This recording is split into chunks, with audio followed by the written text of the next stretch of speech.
Hello and welcome to the Stateside Soccer Show. My name is Jordan, and with me, as always, is Logan. How are you today, Logan? Oh, Jordan, I'm good. I am well rested. I feel like I've finally got my brain back in order after a long couple of weeks at work. But yeah, really excited because today starts the long journey through the MLS Cup postseason. So really excited, Jordan. This is one of my favorite episodes. Long journey is right because we're about to go 3 weeks of the best of three, pretty much. This one is And then like it trying to just explain goes this. full speed after that. It's Yeah, crazy. trying to explain this to Matt, who is our friend, our mutual friend that we have. Just trying to explain this to him in general, it just I mean, it's easy enough, but it's still kind of weird for people that watch football or soccer because it's, football as in the European football. Um, just because it's abnormal because most I think all soccer leagues they don't really have playoffs. So, I don't know. It's a lot to digest at first because trying to explain this best of 3 series is like, wait, so they only do this the first round? Correct. But not in the wild card round and not in the second round, just the first round. So, Yeah, I feel like it's easy to understand for people that are like baseball fans because it's a thing that happens. But I think, like baseball, it should be faster. And again, yeah. this is my biggest complaint is like they wanted games like every day, so they spread these things out instead of just doing everybody plays Sunday, everybody plays Wednesday, everybody plays Saturday. Or you could even do some play Saturday, some play Sunday, and then some play Tuesday, some play Wednesday, and then some play Saturday, some play Sunday, where you can split this up and have the best of three done in a week. Which would be the best thing, I think. And then I would try to structure it the best way I can to have um, that November international window maybe be after the conference semis, so it's right before the conference finals, and then you come back from that international break and you have the conference finals and MLS Cup. Boom, boom. Like I think that would be the perfect way to do it. Or like they did, I think during the World Cup year where we were done all of that by the I think we got where MLS Cup final was like the week before the October international window. And Yeah, that sounds then right. it came back and did MLS Cup final and then they all went to World Cup. So I don't know. There's got to be a better way to do this.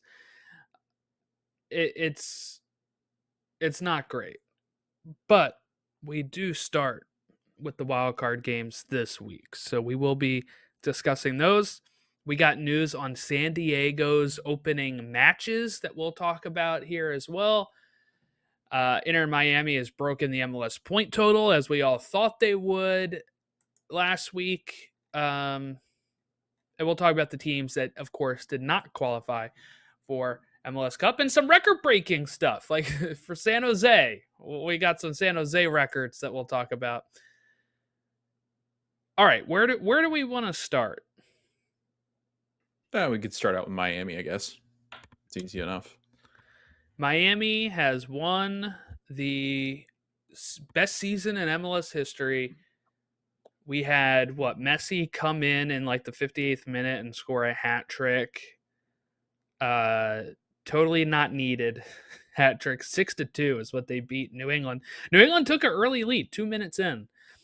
I think they played New England when we went to see RSL Philly, right? Because I thought we saw like New England scored early against them then as well. We're like, oh my god, New England scored early Yeah, against Miami as we're sitting that in the sounds right. stadium, and then it's like then Miami ended up running away with it. But Yeah, because we looked up and it was like 3 or 4 to 1 or something weird. yeah, And it was like, afterwards, what yeah, just happened? they had a 2-goal lead 34 minutes in. Then Suarez scores in the 40th and 43rd minute, Kermashi in the 58th, Messi in the 78th, 81, 89th minute to make it 6-2. Messi like I said, had a hat trick. Suarez had 2 goals and 2 assists. Jordi Alba had 2 assists. Logan, they are statistically the best team ever in Major League Soccer, and I believe they also had, for the first time, 2 people that have scored 20 goals in an MLS season, 20 plus goals, which is Messi and Suarez. They had a 70% possession to the New England team here, 24 shots to 8, 11 shots on target to 4, and an XG of 3.68 that they thoroughly outpaced with their 6 goals. What do you make of this Miami team, and are they the heavy favorites going into the playoffs? I heard some interesting discourse on X, as you mostly do now all the time, and a lot of the conversation was like geared towards like I with the record being broken and this team being historically good and having the players that are historically good and have been some of the best players in the world. The conversation started to come up where I saw a lot of people saying that Messi has ruined MLS. Um, and I know a lot of people will say that it's not fair that Messi's here and that he's and I know there's a lot of people that are like, well, if a lot of these fans are bandwagon fans that root for Inter Miami. They probably don't even like MLS or didn't like MLS. But at the end of the day, this team was exactly what I thought it was going to be.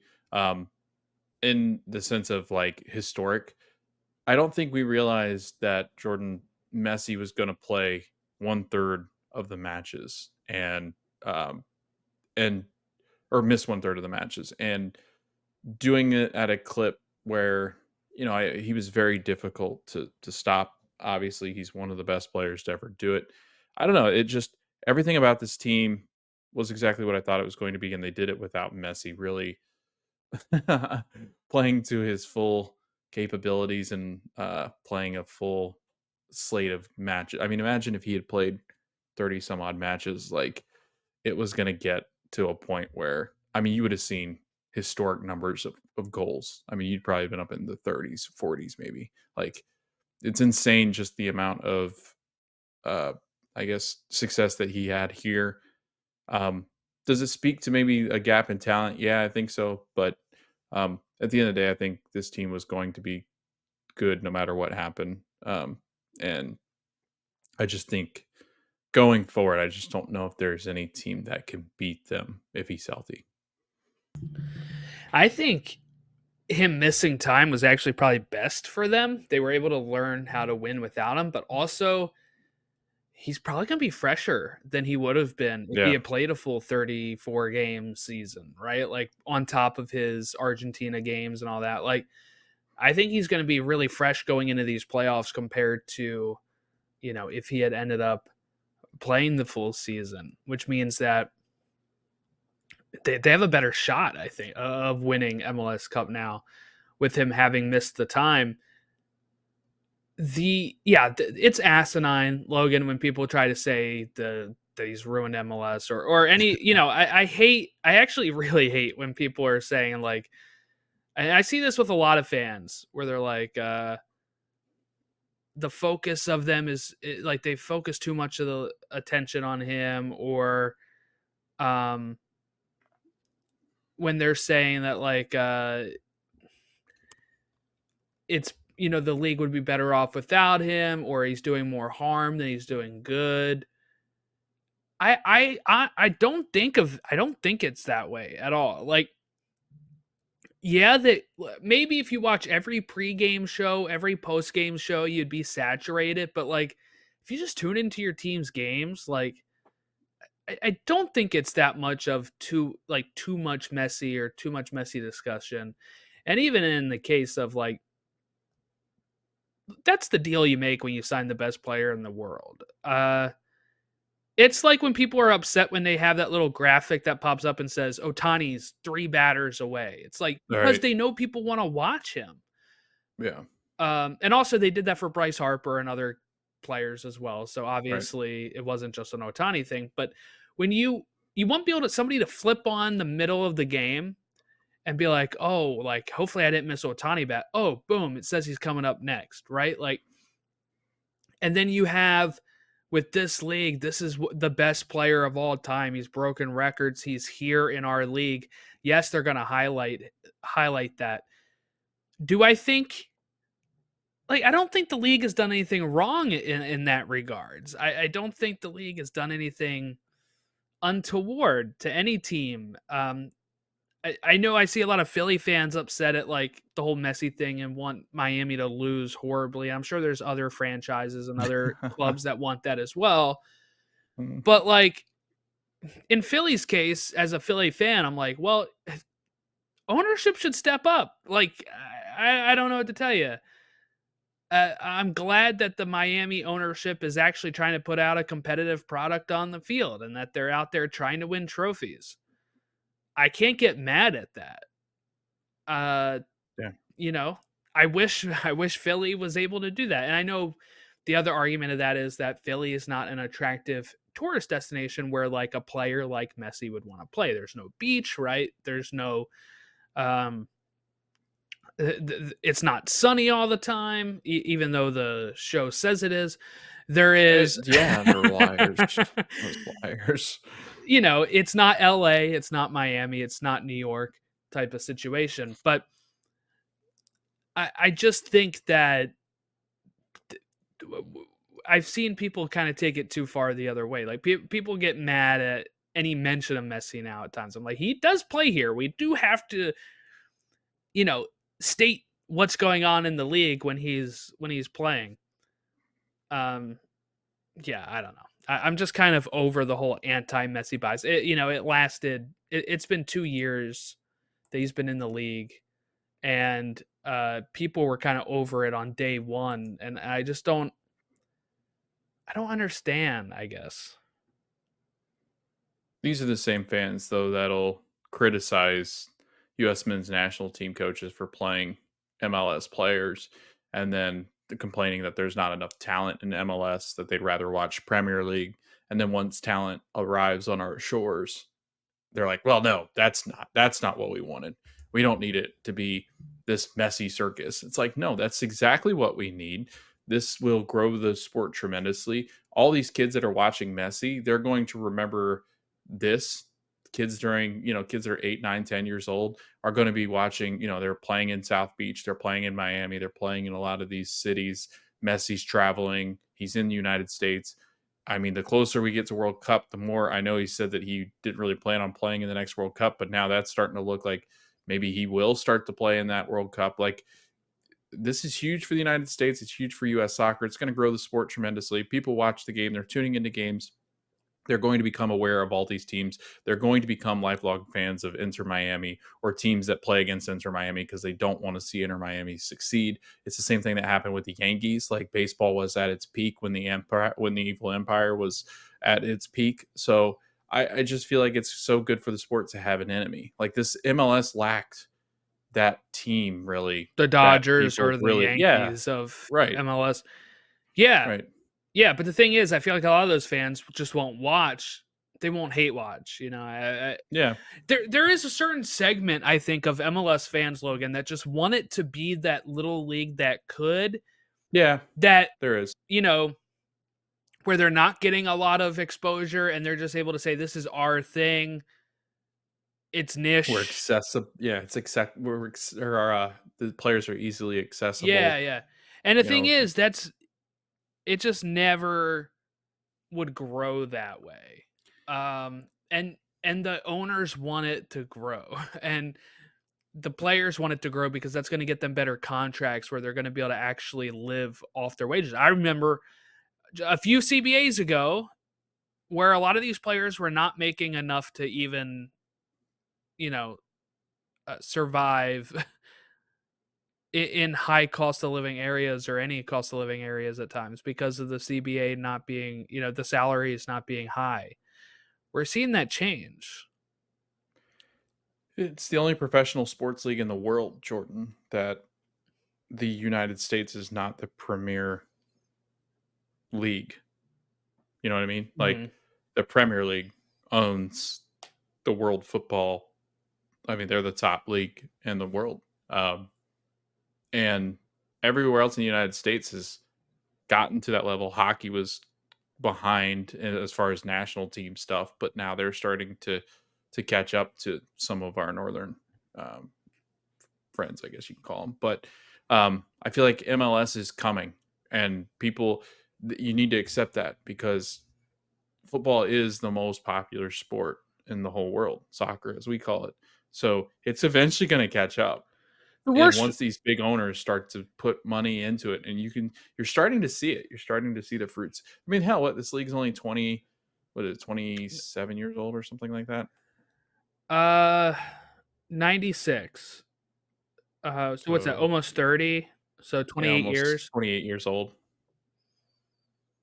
So I mean, the NFL grew in popularity because there was nothing quite like it. Baseball's been around forever. Um, Hockey's been around for a long time. So like MLS is going to catch up. We've not had a professional league that people watched, televised soccer leagues. We watched the Europeans, South Americans, the Mexican leagues. Like now, yeah, there's going to be a lot more of this, and people can either, like you said, Jordan. I do feel like there is a segment of this group that feel like it's kind of like the hipster thing, Yeah, like you know that's that real cool exactly what it coffee is. Yep. place, right? Where the cool coffee place you don't want the tourists to know about, and only the locals go there to hang out and chat. Is that why you don't take me to any of the coffee places That's when I come correct. down? That is correct. Yeah, That's but ridiculous. also you don't drink coffee. Every time I come down, it's just Starbucks, and I'm like, "There's no Yeah, cool no, coffee shop around?" yeah. Um, the No, worst we don't get to go anywhere. We run out of gas before we go Yeah. anywhere. The worst thing about, like, the Messi impact, I think, is just the ticket prices, but, like, Yeah. that was gonna go up anyway, and most of the time, those ticket prices that are going up are just for the Messi games, but, we are starting to see some of the season ticket prices go up more than what, uh, it once was, but that's, something that happens, it that, as the sport grows, unfortunately, as the league grows. Look, we could be in a much worse off spot.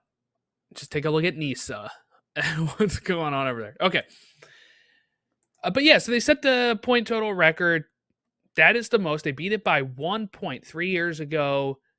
The New England Revolution um, ended up having that record at 73 points.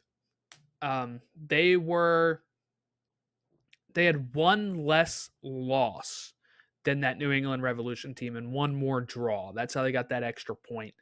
The record 22-4-8 to New England's 22-5-7. Other top teams, 72 points in 2019 was LAFC. Red Bulls in 2018 was 71. 2017 was Toronto with 69. Nice. Okay, so here's what's interesting too, right? Is for a while, almost 4 years out of 5, a new point total was set 69. The new points total was set with Toronto in 2017. The next year, by 2 points, Red Bulls set the record. The following year, by 1 point, LAFC set the record. 2 years later, because 2020 had a short season, the New England Revolution set the record, and now it took 3 years for Miami to break it. And it's kind of getting to that point now where I think we're almost at a point where that record's not going to be broken again, right? Like I feel like, and maybe this ages badly in a couple years, but I almost think we're at the point now where 74 is that number that's going to be hard to break, or at least it might take a while, kind of like that Bulls record that was broken by Golden State years and years later for most wins and least amount of losses in a season. That took a while to get to. I think we're getting to the point now where 74 is going to be that number. It's going to be really hard to break because this team is one of the best teams we've seen. They only beat it by 1 point. And I just think we're going to start ending up seeing that number is not going to get much higher, unless if they add more games, which I think at that point we'd have to have an asterisk if we start adding more games to the season. But yeah, that's my thought on it. Yeah, I think it's a good point. As you add more teams, it's going to become more difficult, I think.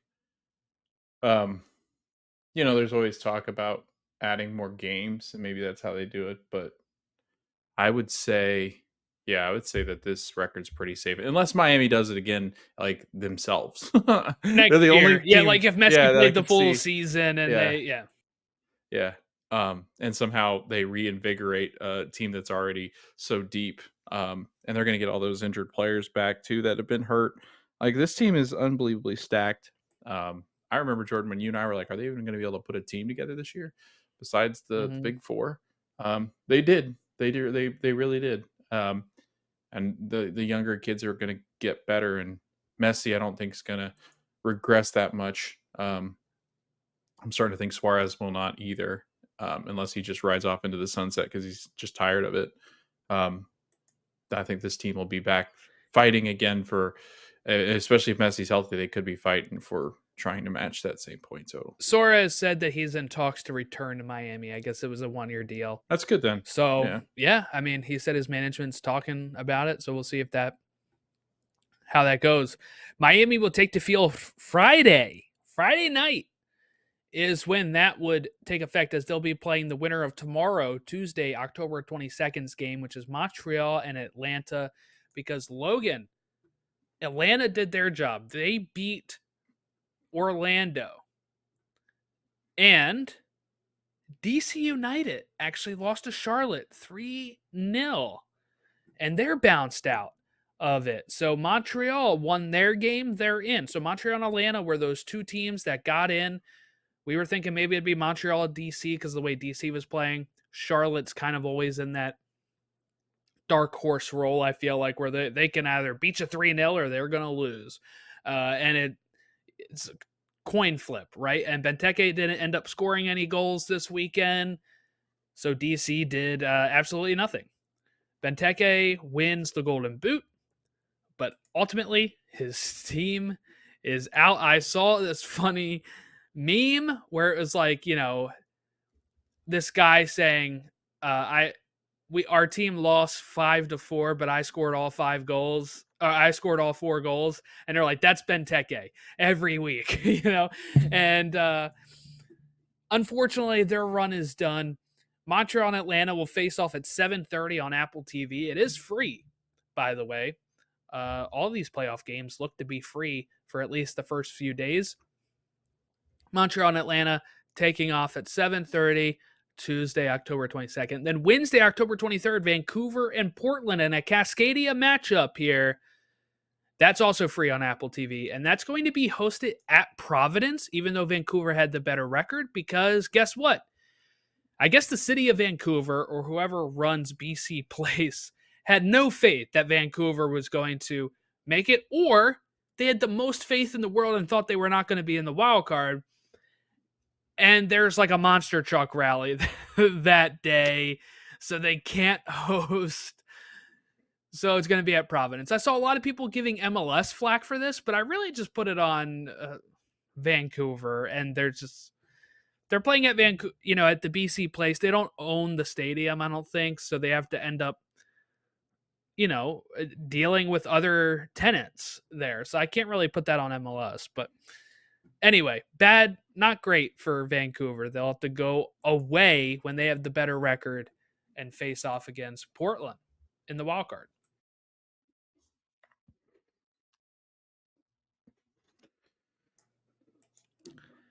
All right. So any thoughts about, do we want to share maybe our picks already for Tuesday and Wednesday's games? Who we think's Yeah, going to we get can. through there? Yeah, we can run through there and run through maybe well, we can do maybe a initial reaction prediction of our playoff games and see how close. Let's do our bracket challenge. Like, let's do our full on bracket challenge and see how good you and I are, or not Okay. good you and I are. All right. Yeah, I got mine. I got mine here. I'll share it as we're doing this. People can see me make my predictions. Okay.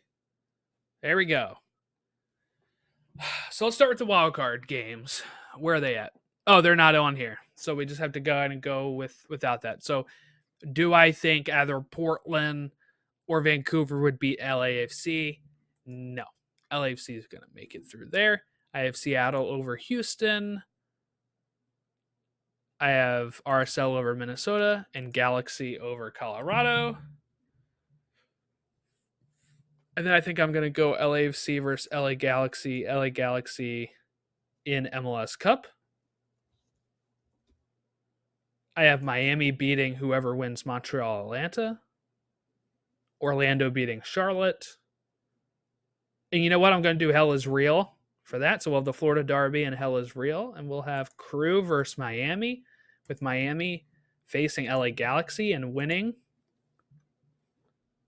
And dang, I don't even know how to do the dang number of goals in the whole tournament, especially with the best of threes. Like that's Yeah, that's challenging. I guess I'll do 35. Now I gotta stop sharing so I can log in and people can't see my login credentials here. Yeah, that would be great. There we go. Okay. But for the did it not save my picks? I have to go back through and do it all over again. Okay. I definitely think I'm leaning more towards Portland now in that game, at least because of them having to play in Portland. Like it's a very bad situation for Vancouver. Also, I think just like Vancouver started off the season so hot, and now they're like really in the wild card spot. Portland kind of started the same, honestly, but I don't know. I feel like Portland's more consistent at times, I guess I would say. I don't know. What's your thoughts on it? Yeah, no, I think like Portland and Vancouver. I like what Doyle did. He did like an article. I think I sent it to you. Yeah. He did an article where he put them into like tiers of teams that have a realistic chance, teams that, what did he call them? That Weeby wanted me to put here in the second tier. Basically, like teams on the that are kind of outside the big three. I think it was that he'd picked. And then it was like teams that have a chance if things go right and that everything goes right, and then teams that have no chance, that they should enjoy their time while they're there. So, but yeah, no, I think it's so tough to beat a 1 seed, especially coming out of a wild card game, especially when they get 2 home games if they have to go 3 games. So, it stands to be very difficult, and I just don't see Vancouver and Portland beating LAFC. Like I just don't see that Do happening. you have Portland beating Vancouver, or do you have? Oh yeah, I guess I should answer that one first. Portland doesn't defend very well, and this is tough.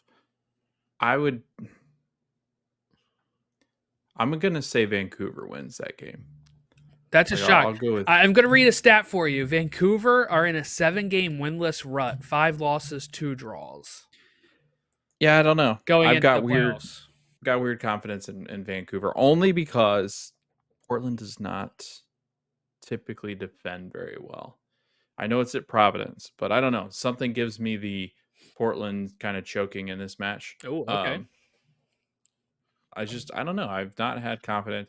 I can't stand by them, Jordan. I got in an argument with somebody on Twitter about it way back when we first doing previews. So, yeah, no, I'm going Vancouver all the way. All the I got way, so all the way to Vancouver MLS Cup. all the way. Yep, they're gonna they're gonna shock the world.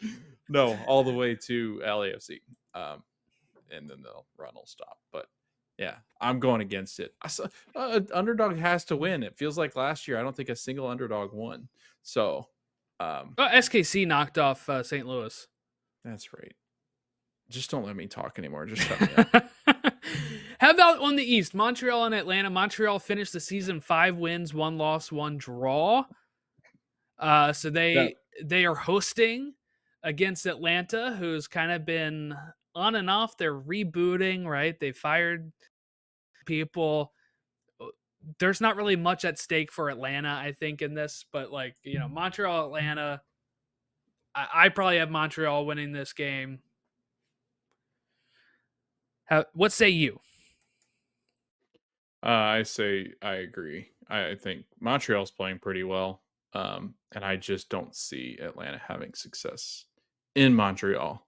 So, um, yeah, I think they were lucky to get in. I think Atlanta like just gets in and sneaks in under the deadline, but they were not good for quite some time. So they just don't have enough bite. Like they just don't have enough attacking force. Where then I think Montreal actually has started to kind of turn a corner and it Hmm. could be one of the teams that surprise people. So I would set up Miami playing Montreal. If we're correct, on Friday at 8:30, that's free on Apple TV. And that's going to be hosted in Miami. Of course, they're the one seed. Um, Saturday, October 26th, is LA Galaxy in Colorado at 11 o'clock. Logan, we thought we had Galaxy locked into the one spot in the West, but some big shenanigans happened during decision day that ended up moving them to second place. LAFC ended up winning their game while Galaxy were drawing, and that was putting LAFC in the first spot. LA Galaxy take a lead at the end of the game and then give up the lead at the death that moved them back from first to second place. Kind of a bummer for LA Galaxy, who I felt like were at that top spot all season long, but LAFC had games in hand.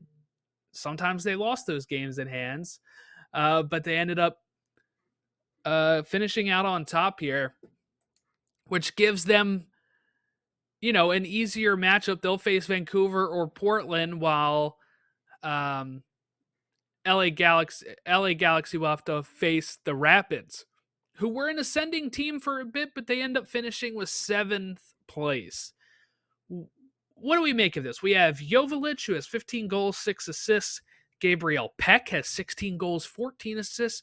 Ricky Pige, right, has 13 goals, 15 assists. Paintsil has a 10-goal, 10-assist season. 69 goals scored for LA Galaxy, having to go up against Colorado, who have lost 5 of their last 6 games. They have injuries to Mihalovic and Cole Bassett, but it is the best of 3 for this. So what is your thought here when it comes to Galaxy and Rapids? That's a late game, too. It's 11 o'clock on a Saturday Yeah, night. that's What the hell? brutal. I don't get I was looking at that too. I was like, "Why is it so late?" Like, I get it's West Coast, and I get maybe playoff games maybe get pushed back a little bit, but, like, 11 like, that's brutal for somebody on the East Coast. I'll never be Also, able to stay why up is that there late. only one game on Saturday? Like, what are we doing? Yeah, We have 2 well, on Sunday. again, we get it well, the issue is, like and I hate this about MLS.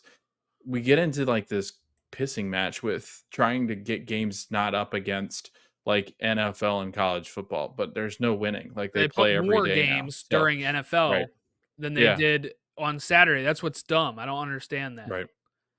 Right. So I don't know. It yeah.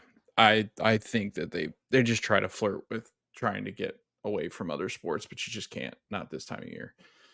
But yeah, no, I think the Galaxy Jordan, a really good attacking team, a really not so good defensive team. They've had moments where they've been good defensively, but then other moments where they just leak a lot of goals. I think for now it works out just because I think their firepower is going to be too much and they're going to host 2 games in Carson.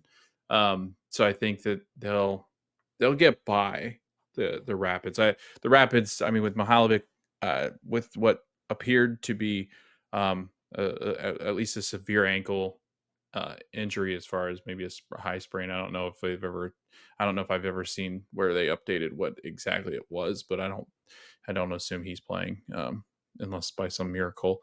So I just don't. I think Colorado had a nice season, Jordan. I think it was starting to come together, but I think they need a whole nother year to get it all kind of sewn up.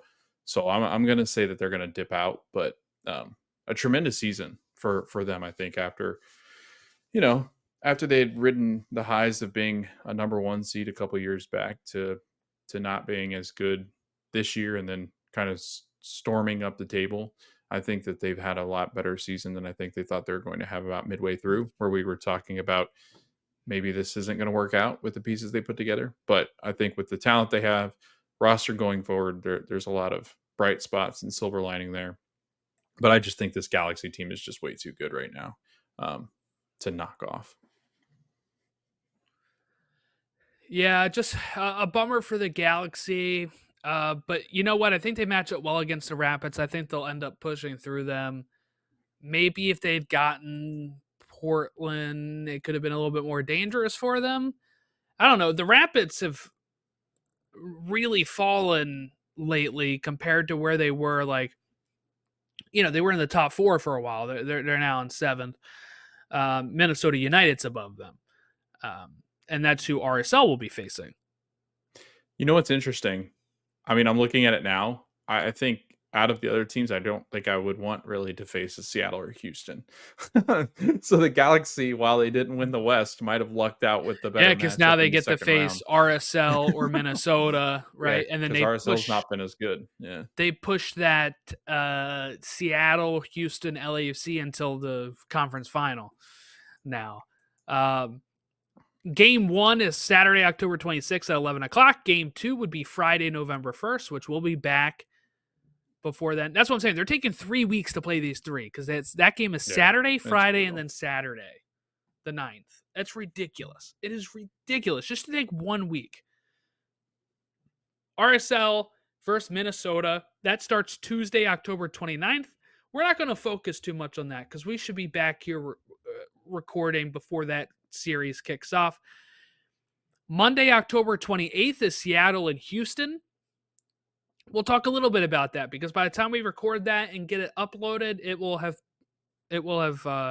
been started. But Sounders were actually the best defensive team in 2024. They allowed just 35 goals during the regular season, according to this stat. That seems insane after how bad they started off the season.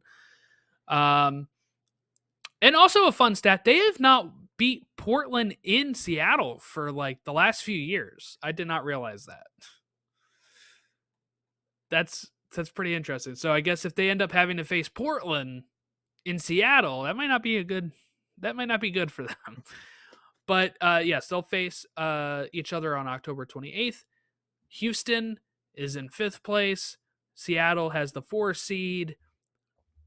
This is pretty much a toss-up, I think. I think there's some games where Houston looks really good and some games where they've struggled. Seattle started off really bad and rose to 4th place. I think it's kind of playing with house money for them at this point. I don't know how the Seattle fans feel, but I think after that abysmal start to the season, just getting to this point, having home field advantage is pretty big. Yeah, and they've been good defensively. I think that's another thing that and you and I, especially you, like you've always been the one that said that, you watch those Chelsea teams that were so good defensively. When you need to win a game in football, that's the way you do it. You do it with your defense, which I would say that's 100% what the MLS Cup is. Like if you can lock down, because you're going to score goals. Teams are going to score. Like these are some of the best attacking offenses that we've seen ever.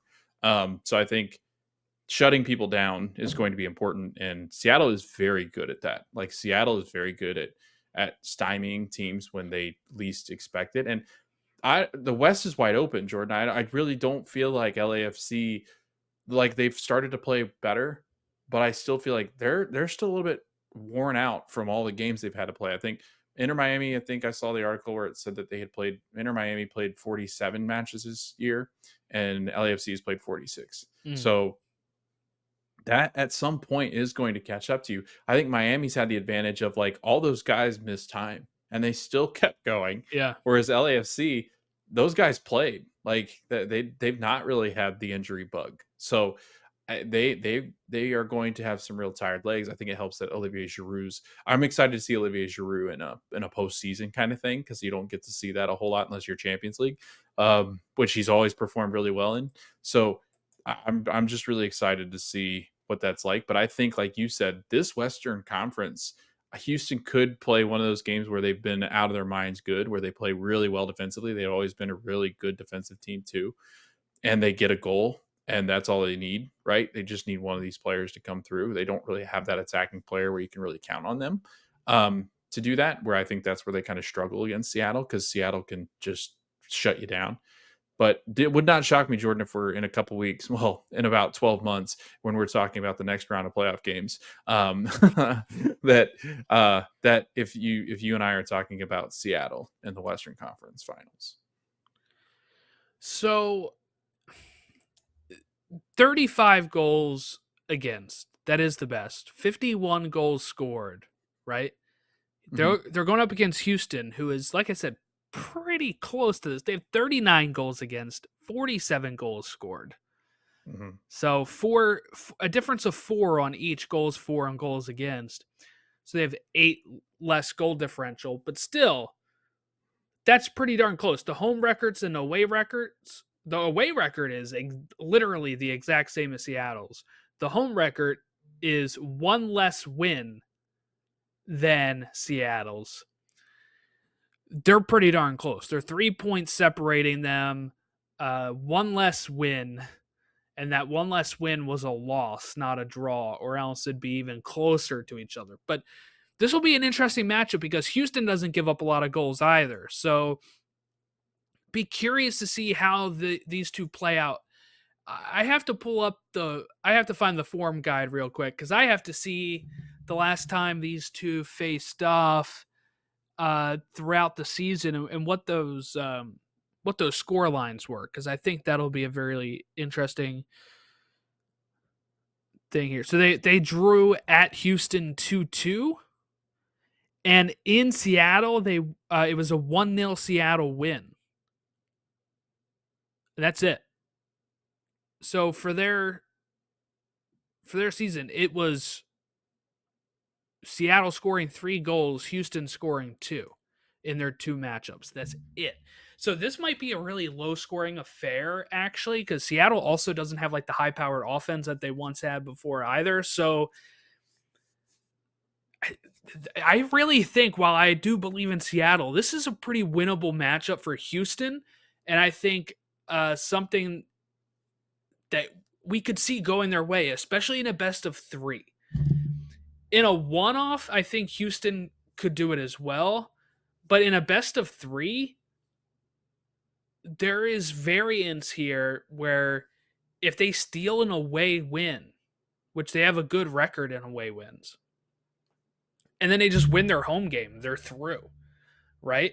Um, these two are just so close to each other that I think this is actually a really fun matchup, Houston and Seattle. Yeah, and I think something of note too.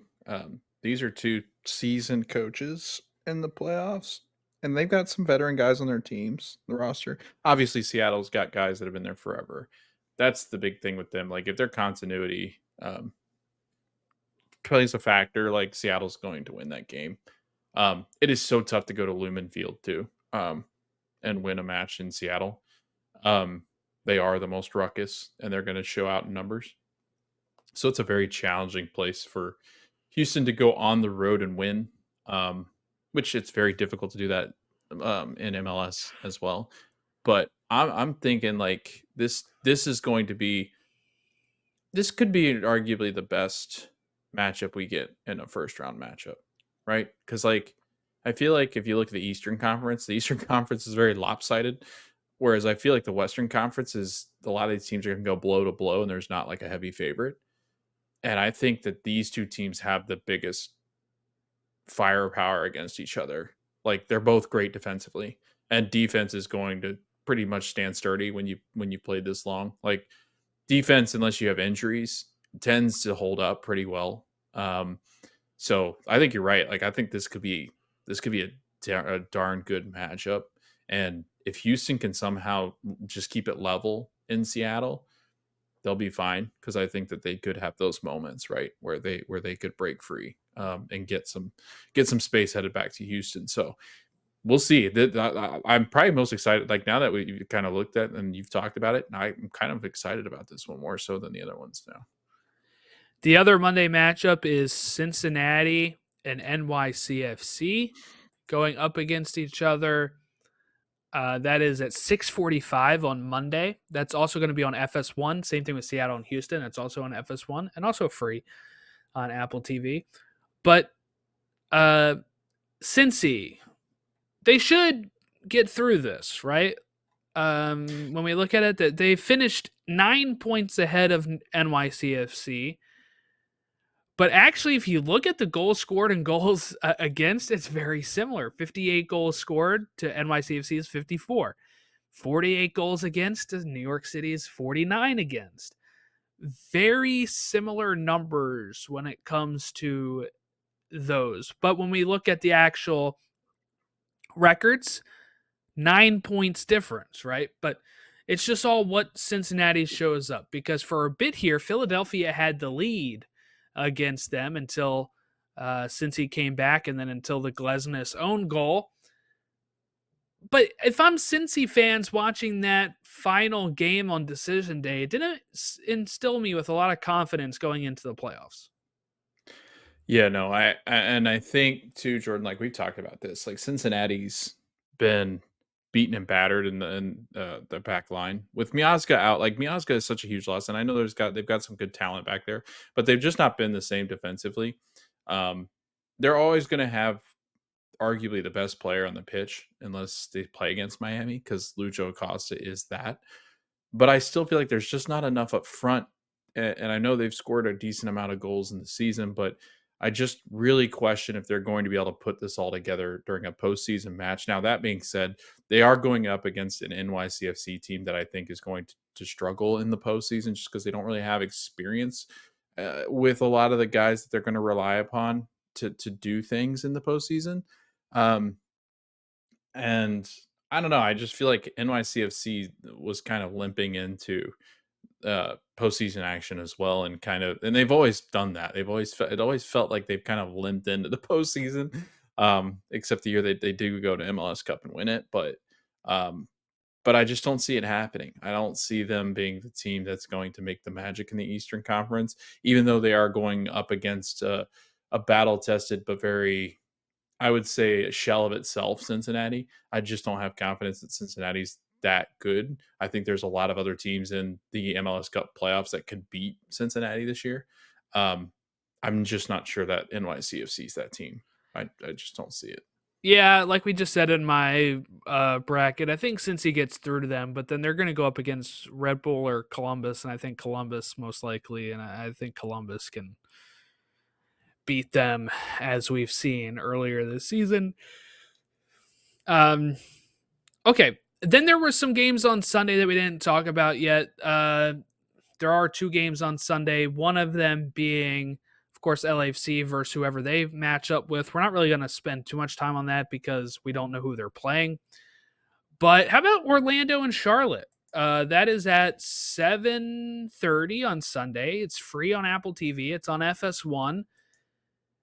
Logan, Orlando was hot to finish the season, though they end up losing to Atlanta at the end there. Charlotte finished the season pretty well against DC.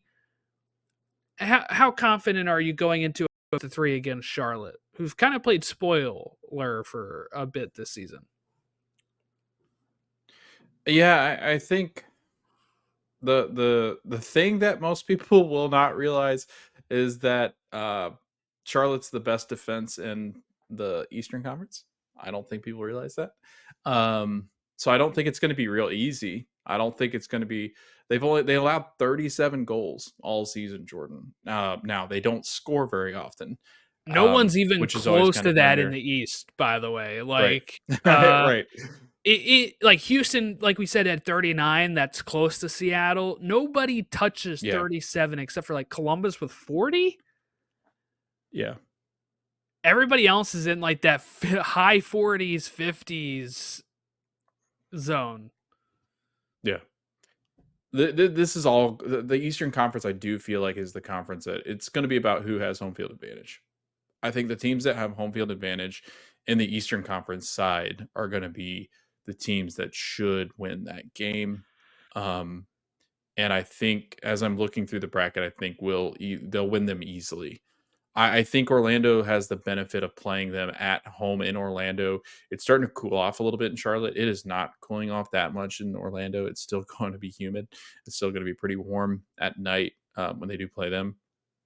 I think Orlando's crowd's going to show up for the postseason. They actually sold out the game, which is wild. I mean, Orlando fans typically, how it goes is by the end of it, even in the playoffs, that the crowd's pretty limited. But they show up to the last game. I think this team's got people really excited because we've had these players for 2 years now. Like we've run it back with the Mhm. same kind of guys. We're all they're all healthy. They're all ready to go. We've got a great squad. I think defensively we've shored up things where we're back to being really good defensively, especially in the center midfield. When you've got Martino Hayda playing the way that he's playing and Facundo Torres, who's arguably always going to be the best player on the pitch, depending on who you're playing too. Like I think that Orlando's got a real good chance here to move on to the next round. That being said, they better, because this might be the only round that they have true success in, because Miami awaits. So, Yeah. and I don't see them beating Miami. I don't see anybody beating Miami. Spoiler alert. So we'll see, but I just don't see it happening. Not on their home turf. I don't see it happening. And that's like the last of the matchups for before we end up recording our next episode. So that's the painful thing about the best of three as well, is that this is going to cover about, we're going to have like 3 or 4 episodes of our podcast during this round. Okay. Let's talk about some teams that didn't make the playoffs. We had the Quakes, most goals conceded in a single season. They broke the record, Logan. I'm so proud of them. I'm happy for them that they get something. I think you previewed it last week, right? You're like, they just need to give up 1 goal. And they broke it. They gave up 3. They wanted to make sure that they were well past the record. You got to lock that in. If you got the chance to lock that in, you got to lock that in. Like you got to be remembered for something. If it's going to go that bad, why not, right? Why not? Why not us? Most losses in a single season. San Jose Quakes. Yes. And then I saw somebody say they had the most points dropped from winning positions, but also I saw Philly had that. So who doesn't want to celebrate that? Who knows? No, you know what drove me nuts? Another team that didn't make the playoffs, Philadelphia Union. I saw a lot of Philly fans leading up to this game, Logan, saying, I don't want to make the playoffs. And you know what it felt like? That's stupid. It is. It kind of felt like when you have a crush on a girl and then you find out that like she doesn't have a crush on you, and you're like, well, I didn't like her anyway. Like it's felt very like, I'm not going to that party anyway. I didn't want to go anyway. Like we didn't invite you to the party. Well, great. I didn't actually want to go. Right. That's how it felt. That's a great analogy. Watching all of these Union fans be like, what's best for the club is that we don't make the playoffs. And I saw people say that because they thought that that's going to show ownership, that they actually have to invest in the team again, because that's never been true. That has never been true. And that's my big point here. We've seen teams like Oakland Athletics and other teams like in this league, like the Quakes, right? Yeah. Who miss the playoffs every year. And guess what? Fisher isn't putting more money into the team. He's not building a better team for the Quakes. I don't have the faith in the Union ownership to do the same, right? To be like, because guess what? They're still making money. They're still making money, especially now with Messi and the Apple deal. They're still making money, where I'm not sure if missing the playoffs does anything at all. I can see why people think it would, but I don't think it actually does. When we're talking about closed league systems like this, I don't think it does. Again, just pointing to like the Oakland Athletics, who had successful reverse boycotts where they had people show up to the game with their sell the team signs and show that we will be a good market if you sell this team, and him being like, no, I'm going to continue to ride this team and this stadium into the ground until I can leave for Las Vegas. And I just don't think that wishing for your team to miss the playoffs at all accomplishes anything. The other point with that is apparently in an interview with Kai Wagner, he was saying that he thought some players didn't seem that upset that they had missed the playoffs. And that, if that's a real thing, then a lot of these players need to go, right? I understand that they're not going to be beat up. Like one thing that annoys me, Logan, and I dealt with this with the Orioles this year, right? They made the playoffs, didn't move on, and I saw a lot of people. For people that don't know, a couple of the young Orioles stars, big Lego guys, right?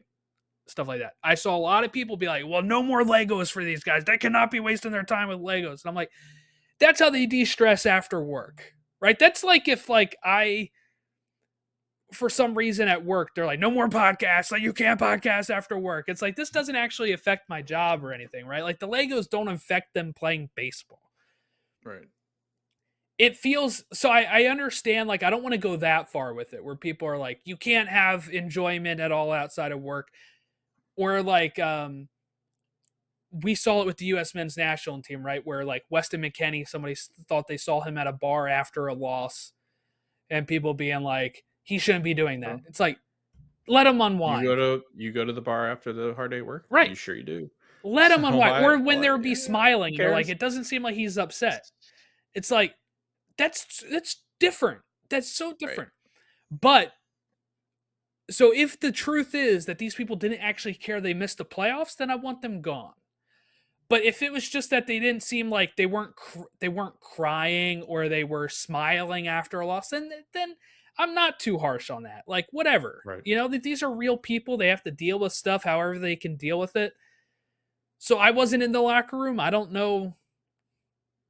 I don't know what that's like. I don't know who it was. I don't know anything like that. But if people were actually not upset about missing the playoffs and are like, well, actually, I glad I get to go on vacation now, then that's a bad mentality. I don't know who needs to step up in that case. If it's Curtin needing to ream into these guys, or if it's uh, getting new players, I don't know. But I feel like this current core of the union have gone as far as they can now. They've regressed. It's time to kind of start rebuilding, and hopefully the owner puts money into it. But if not, we're going to have to deal with, Ernst Tanner going and having to find, like bargain deals, right? Like he's been Yeah. doing. And sometimes those work and sometimes they don't. And this season, they didn't really work. Yeah. Well, Union fans, it could always be worse. You could have a team that went out and hired Greg Berhalter to be your coach. No. But yeah, I think you're right, Jordan. Like, and I've been in enough locker rooms like playing sports and stuff after games where like yeah, like there are people that are upset and after seasons where people cry, or there's also people that are like, it's life, man. You move on. Like, it's a good attitude to have. Yeah. Like, Yeah. it might suck to see that because you might not be like that. You might not have handled that the same way. But there is such a healthy relationship between you knowing that at the end of the day, you did your best, you're moving on, and life's not always about what you do for a living. So Right. it's the same thing that we always would say to ourselves. Like, I'm not coming home and taking everything that happened in the office today and taking it to heart and and yeah, it bugs some people more so than others. Like we're all different. And you cannot tell me that you can walk up to a person and tell me exactly how they're feeling if you don't know them from Adam. Who's reporting this stuff? Like the reporters, I can give you news. They don't let the reporters in until things have settled down. Right. That's just the rules. We have the rules. Jordan, you and I have been in locker rooms. We've been in the press. Like we know what that looks like. Like I didn't talk to an Orlando City player until like after they had showered and completely Right. decompressed Right. for like it was like an hour after the game. We had talked to Oscar right after the game. But like yeah, like you're not talking like in postseason situations, I will see you will see that more often where they'll talk to players right after the game and other sports too. But MLS has a rule where you can't talk to them yet. So it's like again, you don't know, and they all speak different languages too, and there's different emotions that go with different cultures. Mm-hmm. Guys react differently. It's I mean, you might have a kid that comes from Ecuador that, he's having to freaking feed his family and sell things on the side, and he comes over here. It's his second, third year in the United States, and all he knows is to be like grateful for everything that's happened this Right. season and Right. not look at it. I hate that kind of stuff. I hate when people take too much, or like when guys get fired up after the game. Like they're allowed to have their emotions, man. Like just let them feel what they want to feel. You might not feel the same way, but people you react to things differently. You really do. Yeah, so if it's something like that, where it's just like people handling it differently, that's fine. But if people were actively telling Kai, like, glad we missed the playoffs, then it's like, all right, this That's is the not, issue, yes. it's like, and that's what we don't Yeah, know, right? That's what we right, don't know. and But yeah. there's maybe a bench player that's unhappy with his playing time that goes up to Kai and goes, "Oh, thank God this is over. I can go vacation." I Yeah. get it. I've been in that situation. I've been in those situations where, you're just wasting my time now, dude. Like, I don't like the coach. I don't like the system. I just want to get the hell home. I just want to go home. Like, I get it. But also remember, Kai Wagner was also that person that refused to fly over the United States until he had a new deal. So Yeah. take that with a grain of salt too. If a player is saying something, they might also be unhappy with the situation. All right, let's move on to the expansion team that we're going to be having. Team number 30 starting play next year.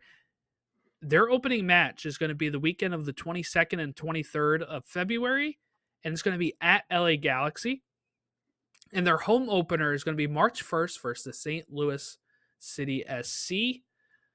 They're playing at Snapdragon Stadium for now. They, of course, have a sporting director, they have a head coach, and they have their first DP, Chucky Lozano. Um, that that's all that we really know so far about them. They're unfortunately keeping the crest and keeping the name San Diego FC, but their first games will be either February 22nd or 23rd and March 1st for the home opener.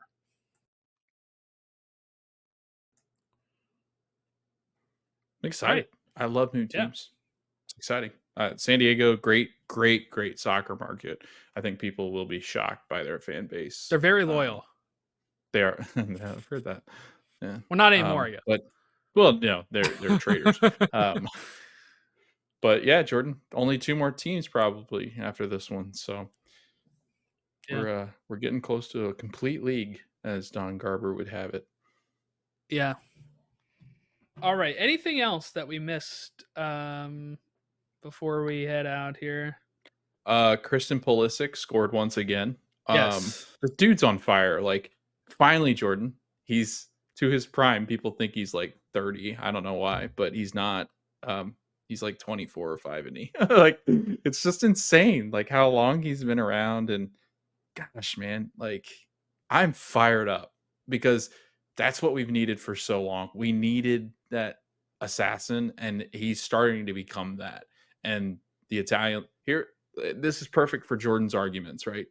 Jordan is always like, go somewhere that fits, right? Stop trying to go to the Premier League. Stop trying to get to the top. Stop going to Barcelona and hoping you fit. Stop sitting on the bench at Man City and Chelsea.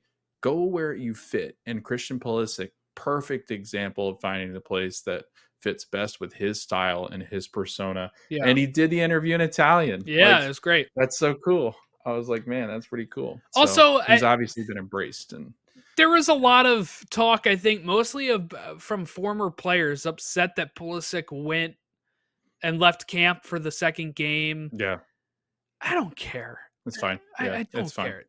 The Mexico game was meaningless.